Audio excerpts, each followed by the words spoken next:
નમસ્કાર, આપ જોઈ રહ્યા છો સ્પાર્ક ટુડે ન્યૂઝ. માંગરોળમાં પ્રાકૃતિક સૌંદર્ય વચ્ચે આવેલા 5000 વર્ષ પૌરાણિક સ્વયંભૂ પ્રગટ કામનાથ મહાદેવ મંદિર હજારો ભક્તો માટે આસ્થાનું પ્રતીક સમાન છે. માંગરોળથી માત્ર 7 કિલોમીટર દૂર નોળી નદીના કાંઠે આવેલા કામનાથ મહાદેવના મંદિર સાથે રસપ્રદ ઇતિહાસ જોડાયેલો છે. કહેવાય છે કે ભગવાન શ્રી કૃષ્ણએ દ્વારકાથી ભાલકા જતા રહી રાતવાસો કરી મંદિરમાં પૂજા કરી હતી અને ત્યારબાદ શંખ, ચક્ર, ગદા, પદ્મ સહિતના અવશેષો અહીં આવેલા કુંડમાં પધરાવી તેઓ ભાલકા જવા નીકળ્યા હતા. અંદાજે 5000 વર્ષ જૂના એવા આ સ્વયંભૂ પ્રગટ કામનાથ મહાદેવ મંદિરમાં શ્રાવણ માસમાં દૂર દૂરના શિવભક્તોની ભીડ ઉમટી પડે છે. તે મોટી સંખ્યામાં લોકો પગપાળા આવી પણ અહીં શીશ નમાવે છે. પવિત્ર માસમાં છેલ્લા 3 દિવસ કામનાથ મહાદેવના સાનિધ્યમાં તેરસથી અમાસ ભવ્ય લોકમેળો ભરાય છે. દરમિયાન પવિત્ર કુંડ પાસે દીવો પ્રગટાવવામાં આવે છે. તેમજ અહીંના ઐતિ પૌરાણિક પીપળામાં પાણી રેડવાનું પણ ખૂબ મહત્વ છે.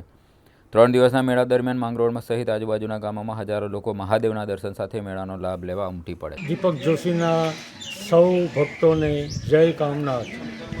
હું ત્યારે પ્રાચીન મંદિર કામનાથ મહાદેવના સાનિધ્યમાં ઊભો છું. આ મંદિર અતિ જૂનું પ્રાચીન છે. 5000 વર્ષ પહેલાંનું આ સ્વયંભૂ શિવલિંગ મંદિર છે અને શ્રાવણ માસ દરમિયાન અહીંયા અનેક ભક્તો પોતાની શ્રદ્ધા મુજબ આવે છે, દર્શન કરે છે, સ્નાન કરે છે. આ મંદિરને વિશે હું તમને જણાવું તો આ મંદિરને ભગવાન શ્રી કૃષ્ણએ પણ અહીં પૂજા કરેલી છે. અહીં બાજુમાં પદ્મકુંડ પણ આવેલો છે. જ્યારે ભગવાન શ્રી કૃષ્ણનું સુધામ ગમન થવાનું ત્યારે અંતિમ તેઓ આ કુંડમાં આવી અને સ્નાન કરી અને એમાં પદ્મ, ચક્ર, ગદા બધું પધરાવી અને દર્શન કરેલા, શિવલિંગની પૂજા કરેલી છે. અને શ્રાવણ માસના અંતિમ તબક્કામાં છેલ્લા દિવસોમાં અહીંયા સરસ મજાનો મેળો પણ ભરાય છે.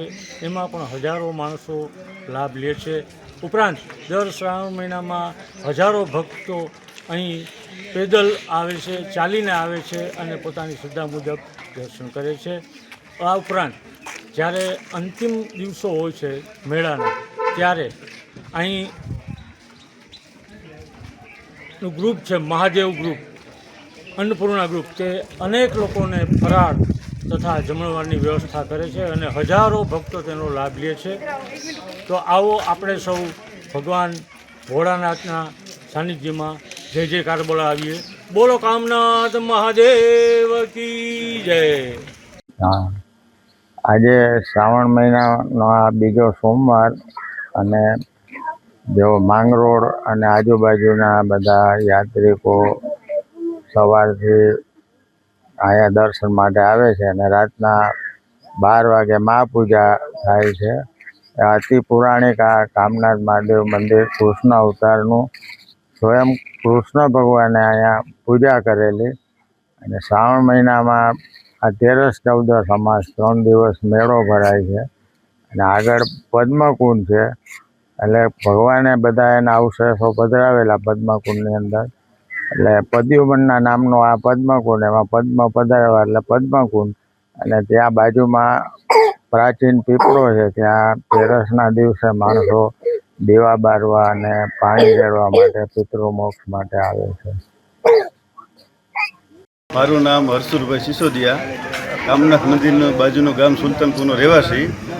જુનાગઢ જિલ્લાના માંગરોળ તાલુકાનું કોટડા ગામમાં કામનાથ ધામ આવેલું છે.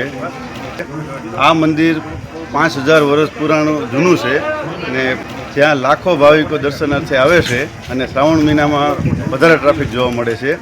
દર વર્ષે અહીંયા કામનાથ મહાદેવ દર્શન કરવા અમદાવાદથી ત્યાં આવું જ છે. શ્રાવણ મહિનામાં મેળો પણ સરસ થાય છે અને આ સ્થળ એટલું પવિત્ર છે. એમાં પૂર્વ દાદા વખતે અમે રુદ્રી બહુ કરેલી છે.